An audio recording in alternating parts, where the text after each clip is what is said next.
بولیے درود پڑھو کہ میں تمہارے درود کو خود سنتا ہوں، میں تمہارے درود کو خود سنتا ہوں۔ ایک صحابی رسول اللہ تعالیٰ ان پر کروڑوں رحمتوں انوار کی بارش عطا فرمائے۔ اگر وہ یہ سوال نہ کرتے تو مصطفیٰ کی حیات کی ہمیں دلیل نہ ملتی۔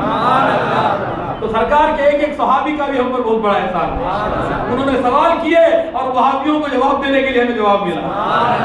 وہ کھڑے ہو گئے، یا رسول اللہ آپ اس وقت کیسے سنیں گے، آپ اس وقت کیسے سن پائیں گے؟ انسان اپنی سوچ کے مطابق ہوتا ہے نا، جب آپ کا انتقال ہو چکا ہوگا اور آپ جو ہے اپنی قبر مبارک میں جلوہ فرما ہوں گے تو آپ اس وقت کیسے سن پائیں گے؟ انہوں نے عام طور پہ سوچا کہ نبی بھی جو ہے عام انسانوں کی طرح جو ہے ان کی جسم کو بھی مٹی کھا لیتے ہوگی۔ اللہ تبارک و تعالیٰ کے حبیب احمد مجتبیٰ جناب محمد رسول اللہ صلی اللہ تبارک و تعالیٰ علیہ وآلہ وسلم نے ارشاد فرمایا ان اللہ حرم علی الارض ان تاکل اجساد الانبیاء فنبی اللہ حی یرزق۔ Undoubtedly Allah the Almighty has forbidden for the earth to eat the bodies of the messengers of Allah. The messenger of Allah is alive and he is being provided food in the grave. بے شک اللہ تعالیٰ نے زمین پر حرام کر دیا ہے کہ نبیوں کے جسموں کو کھائے، بلکہ اللہ کا نبی زندہ رہتا ہے اور اس کو رزق بھی دیا جاتا ہے، اس کو رزق بھی دیا جاتا ہے۔ اب آئیے اس کی ترجمانی امام اہل سنت مجدد دین ملت پروان شب رسالت الشاہ امام احمد رضا خان فاضل بریلوی رحمۃ اللہ تعالی علیہ امام الکلام اور کلام الامام ارشاد فرماتے ہیں انبیاء کو بھی اجل آنی ہے۔ بولیے سبحان اللہ۔ انبیاء کو بھی اجل آنی ہے، انبیاء کو بھی اجل موت آنی ہے، مگر ایسی کہ فقط آنی ہے، مگر ایسی کہ فقط آنی ہے۔ انبیاء کو بھی اجل آنی ہے مگر ایسی کہ فقط آنی ہے، پھر اسے آن کے بعد ان کی حیات، اس مومنٹ کے بعد ان کی لائف حسب سابق وہی جسمانی ہے۔ سبحان اللہ۔ یہ آن کے لیے for a moment they die and after their death they again get their previous life and that is the bodily life, the combination of body and soul, not the soul or not merely the body but both the body and the soul, both the body and the soul, and that makes a man as a whole, isn't it? تو جو ہے انبیاء کو بھی اجل آنی ہے مگر ایسی کہ فقط آنی ہے، پھر اسے آن کے بعد ان کی حیات مثل ثابت وہی جسمانی ہے۔ اب آگے فرماتے ہیں اعلیٰ حضرت ان کی ازواج کو جائز ہے نکاح، ان کا ترکہ بٹے جو فانی ہیں، ان کی بیویوں کو نکاح کرنا جائز ہے اور ان کا مرنے کے بعد پراپرٹی بٹ جاتی ہے، ہاں ٹکڑے ٹکڑے نوچ ناچ کے سب لے لیتے ہیں، کوئی نوچتا ہے تو کوئی ناچتا ہے کہ اس کو نہیں ملا، مجھے کم کیوں ملا، کوئی نوچتا بھی ہے اور ناچتا بھی ہے، لیکن انبیاء کی پراپرٹی نہیں بٹتی، انبیاء کی پراپرٹی اور بیوہ کا نکاح کرنا اسلام میں بہت بڑی نیکی ہے۔ کیا سرکار نے خود بیواؤں سے نکاح فرمایا لیکن مصطفیٰ کی بیوہ سے کوئی نکاح نہیں کر سکتا، کیونکہ مصطفیٰ کی بیوہ کبھی بیوہ نہیں ہوتی، بیوہ تو تب ہوتی ہے جب شوہر مرتا ہے، مصطفیٰ تو زندہ ہے، اس لیے نبی کی کسی بیوی سے نکاح کرنا جائز نہیں ہے، حرام ہے۔ اور تو انبیاء کو بھی عالم نے فرمایا ان کی ازواج کو جائز ہے نکاح، ان کا ترکہ بٹے جو فانی ہے، جو فانی ہے ان کی بیویوں کو نکاح کرنا بھی جائز ہے اور ان کی پراپرٹی بھی بڑھ جاتی ہے۔ یہ تو ہے، یہ ہے حیی ابدی، ان کو رضا صدق وعدے کی قضا مانی ہے۔ تو انبیاء کو جب موت آئی پھر کیوں؟ اگر موت اسی لیے آئی کہ کہیں لوگ جو ہے دوسرے نبیوں کو، عیسیٰ علیہ السلام کو اور حضرت عزیر کو انہوں نے جو ہے خدا سمجھ لیا، کیا سمجھ لیا؟ موت اس لیے آئی کہ لوگ آپ کو خدا نہ سمجھیں، کیا خدا نہ سمجھیں، نمبر 1۔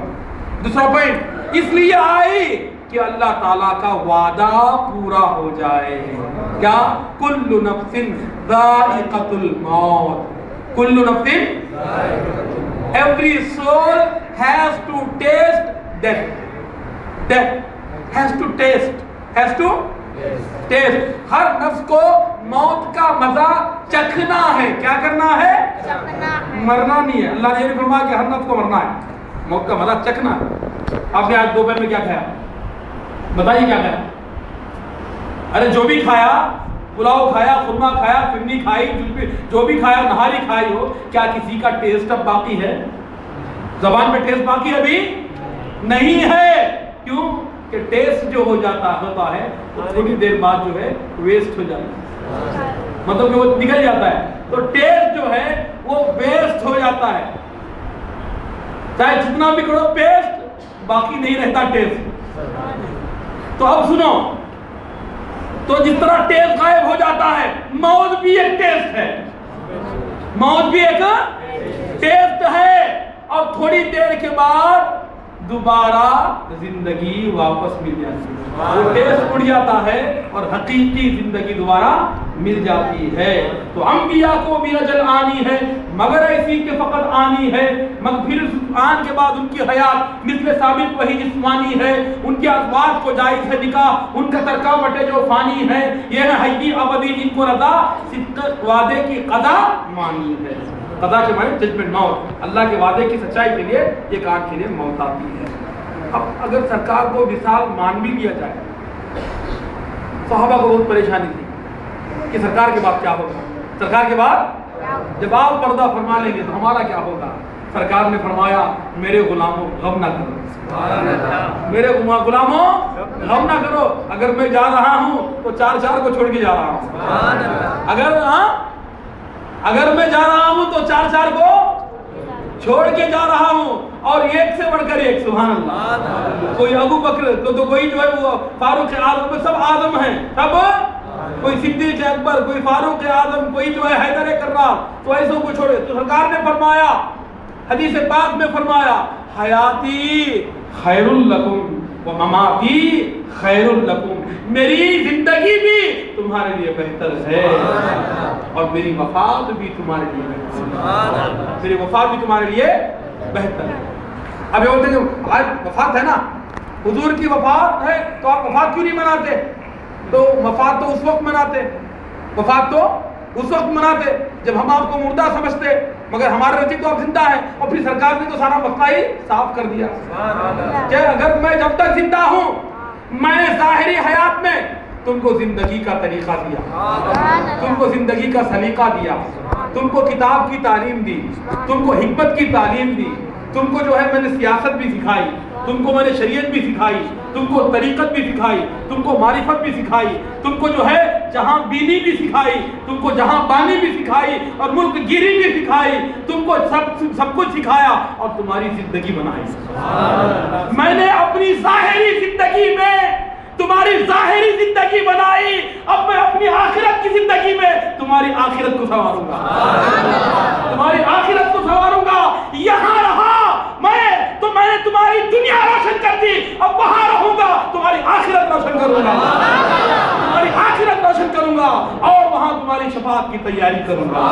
حیاتی خیر لکم و مماتی خیر لکم. اللہ تبارک و تعالیٰ اپنے حبیب پاک صاحب رضاک احمد مصطفیٰ جناب محمد رسول اللہ صلی اللہ تبارک وسلم کا میلاد میں ساری زندگی اور ساری عمر جو ہے یہ آخری سانس تک ایسے ہی بناتے رہنے کی جو ہے توفیق عطا فرمائے. حشر تک ڈالیں گے ہم پیدائش مولا کی دھوم, حشر تک ڈالیں گے ہم پیدائش مولا کی دھوم. مثل فارس نجد کے قلعے گراتے جائیں گے, خاک ہو جائیں عدو چل کر مگر ہم تو رضا, جب تک دم میں دم ہے ذکر ان کا سناتے جائیں گے.